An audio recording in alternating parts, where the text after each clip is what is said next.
we're gonna talk about not being afraid of being up front and on camera.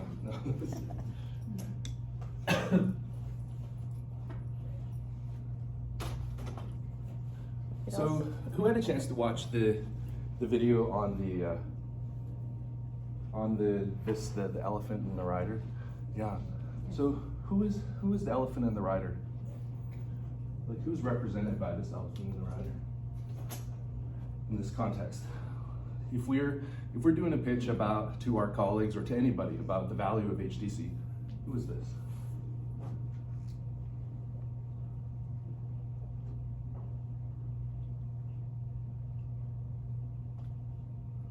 Is it us? Is it the audience? It's your multiple choice. I guess you could say HTC is the rider. Oh, okay. Oh. Is that the wrong answer? Sure. Tell me how that works for you. Because the elephant was about like the emotional side, or the like you have to sort of like steer the elephant to create change. So you have to speak to that kind of emotion, and I feel like HTC has a lot of logic to it. Like, it's kind of like, we're like, this just makes sense, why aren't people using it? Whereas the elephant is, to me, like, when you go to a clinic and say, here's this tool, it's free, and they say no. Okay. That's the emotion side of it. That's the fear of change, of fear of using change. data. Okay. Thank you. So you showed us two contexts where this could be either us when we're trying to convince ourselves of changes that we have to take on as a group, or if we're trying to convince others to take on our product. Yeah, so that's the audience that we're trying to convince, and we're trying to get them to this destination, right? And as you said, the elephant is the emotional part of the motivation of change. And this is the logic. So when Herb brings data, we can influence the rider on the elephant. But within each person, we have both the rider and the elephant. Rider, the logic, and here's the emotional part that we need to get. And the reason they use this metaphor is because if you think about physics, the inertia, what do you think the mass of a full-grown elephant might be, approximately? Maybe 2 tons. That's maybe actually potentially a smaller elephant. It can be up to 6 tons. So you can imagine the rider has a logical motivation to move in a particular direction, but the rider only weighs $160. You know, 160. Was I pretty close? Very accurate, yeah. I was right on. So, but this elephant, the emotional motivation is 6 tons. So, are we neglecting to speak to that? And in the video, we had to make the path clear. We had to show the logical steps to get from current to better future state. We really believe in that future state. And so they need to be able to see the path. So we gotta paint that picture with our presentations, the path. And we have to remove the trees and the obstacles. You see that? I removed the trees. So that they can get there. Okay, so we have to be really clear on our purpose.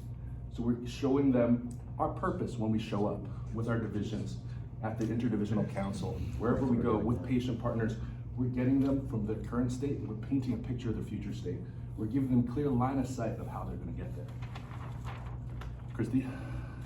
Let me put that guy up. What are some of the characteristics of the worst presentations you've ever attended? What are the worst? What are things that made it the worst? Bad slides. Maybe too many slides? Bad slides. Bad slides. What is a bad slide? You can't see anything on the slide because there's too much on the slide. Too much on the slide. So if we were to flip that, let's say clear slides, not too busy. Just clear slides, we'll put that. Anything else? What makes it the worst presentation ever? And I'm flipping everything that you give me. No motion. No emotion. Flat. Monotone voice, just Okay. flat. So dynamic. Through. Dynamic is the desired state. Dynamic with vocal modulation, okay? But appropriate, right? It's not, I'm so happy to see you today. So, vocal modulation. Authentic, maybe? More authentic? Okay, so inauthentic is bad, so we'll go authentic. Sorry, I meant in terms of the like. Oh, authentic modulation, okay. But you're right, it Yeah, needs to be both. authentic too. Christina, say right. Yes, Christy Newman. Too much or too little? So too high a level of presentation or too low a level of presentation? And when you say high and low, what is the category of high and low? So the content, right? They haven't judged their audience well, so they're speaking Ah. above of the knowledge of the Okay. audience, or they're speaking way below the level of the audience. So you're meeting your audience where they are in their learning journeys, as best as possible, Well, because you'll have the bad mixed. one is you're not. Yeah, and then but we're trying to get to what we should be, okay? So, yeah, you don't meet them where they're at. And sometimes that can be in content-wise, sometimes it can be energy level-wise, it can be other ways where you're just not connected, you're not attuned to the needs of your audience, yeah. You paint a compelling vision, but there's no obvious place to start. You just don't know Okay. how to get going. No clarity on what are the next steps, Yeah. what is something practical I can do by next Tuesday, yeah? So, next step is not clear, so clear next step.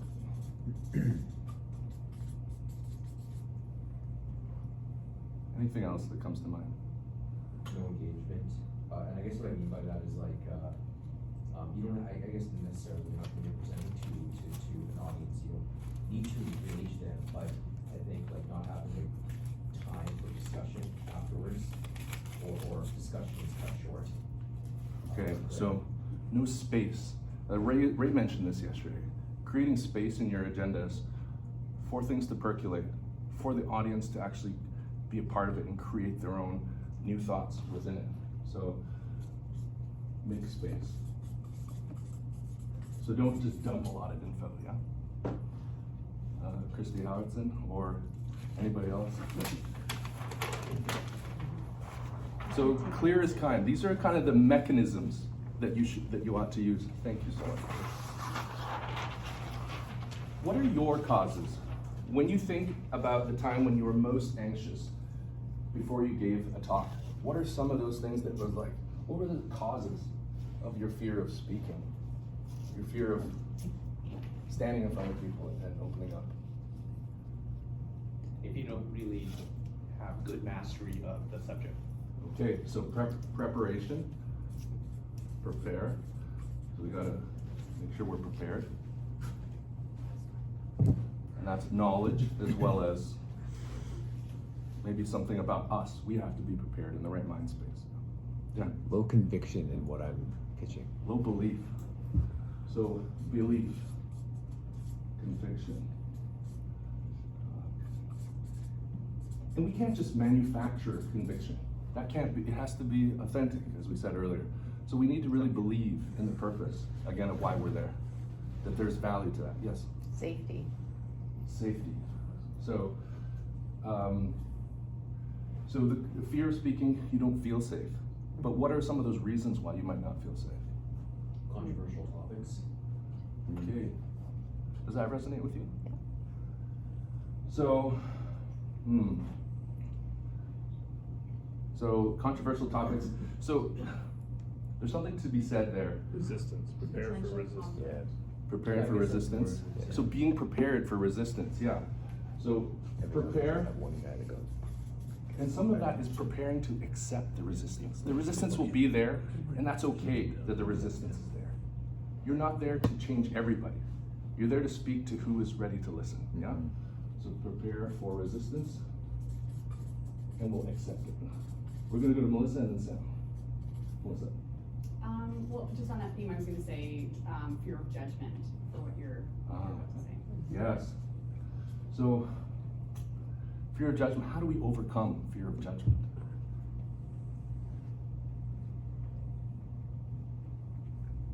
Has something to do with your shirt, I feel.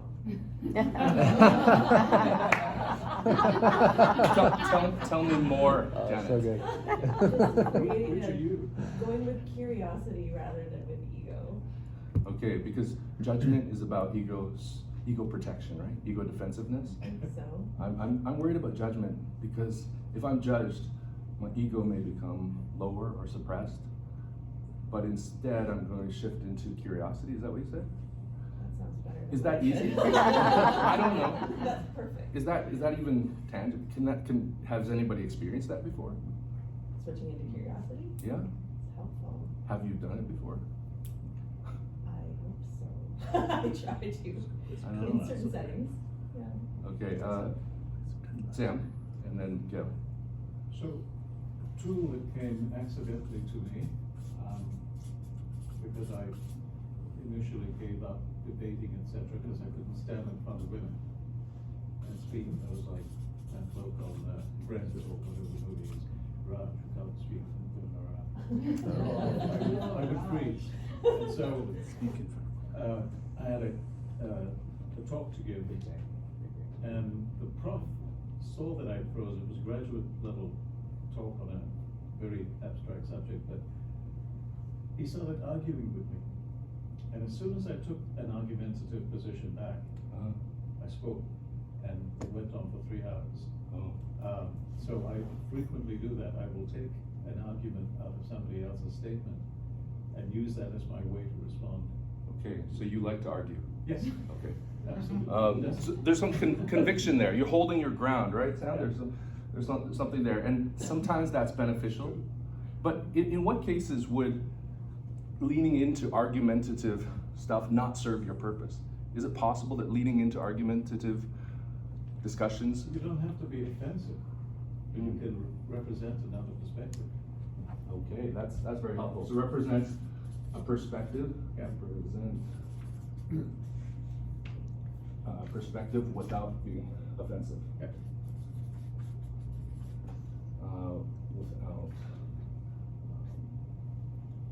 With respect, right? Yeah. Okay. That was really poor writing. Gil.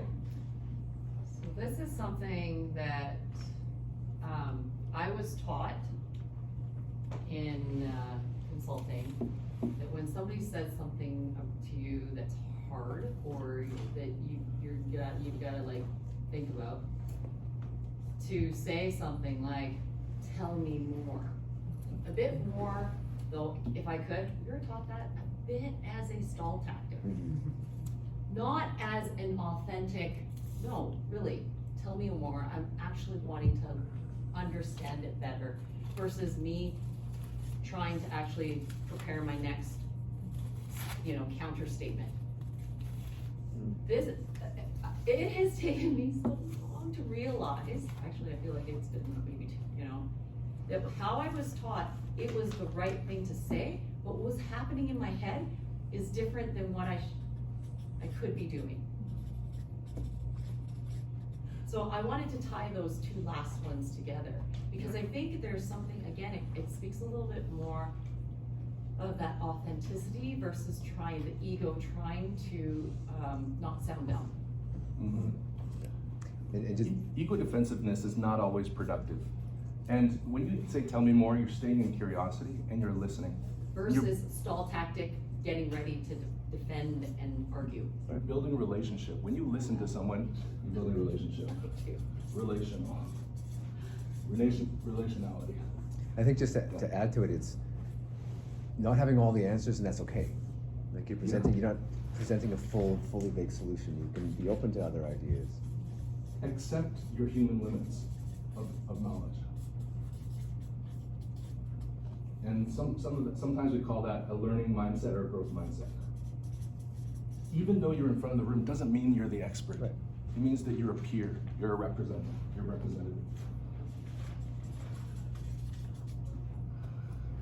I think a big one really was, Janet, that you pointed out, being aware of our ego. And how is our ego coming across in this conversation, right? So, because when we think of the most annoying speakers, what are some of those things that annoy you? And who comes to mind when I say annoying speaker? Donald Trump. Donald Trump. Okay. And what is it about Donald Trump that's annoying? Over the top, bombastic bullshit. Okay, so too much and non-factual. So stay as factual as possible, as factual as possible. And what's the opposite of bombastic? What's something? Humble. Maybe humble. So humility, having humility, thoughtfulness, and some of that is also relatedness. Being able to relate. Because bombastic is like, I cannot connect with that, that's too big. So being relatable. Respectful language. Being respectful. Yeah, because when we show disrespect towards any party within a presentation, there's always that amygdala response within each of us. Like, what does that person say about me when they're not in front of me? So being respectful is so key. And just when it's framed in fear or loss versus opportunity. Yeah, that lens is so key. Because when we think about opportunity, I see you smiling really hard, Christina. Yeah. So, framing for opportunity. Because it is a strengths-based approach. When we talk about what's possible. And it's a hope. It's a place where we really need to go, especially in the context of healthcare, for framing for opportunity. What's another annoying thing about some speakers that you've heard of? You don't need to name names. But what are some things that are annoying? Like, oh my gosh, they're speaking again. What is it that comes to mind? It's the functional bits of somebody speaking too fast or too soft. Okay, so can't hear. Oh, so be audible. Yeah. Be audible. And then pace. Pace appropriately. I mean, I had a very, very Scottish friend who would speak rapidly.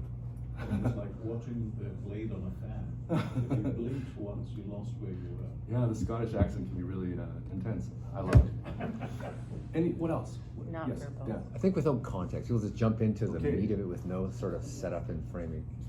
Okay, so you have to set up and frame correctly. So it's kind of like you give a background. So there's almost some type of a beginning, a middle, and an end to it.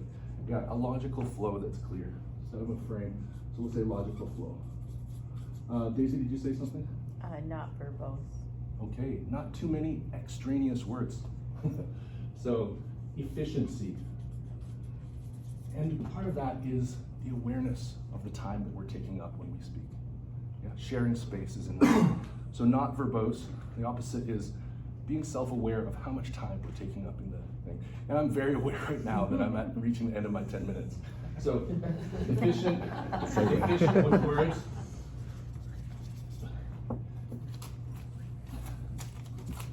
And this is about building trust. It's about attuning to your audience. When we do these things, we best relate. Yeah? I think that's it. Thank you. Thank you so much, Lawrence. How was that for timing? Sorry you're missing it.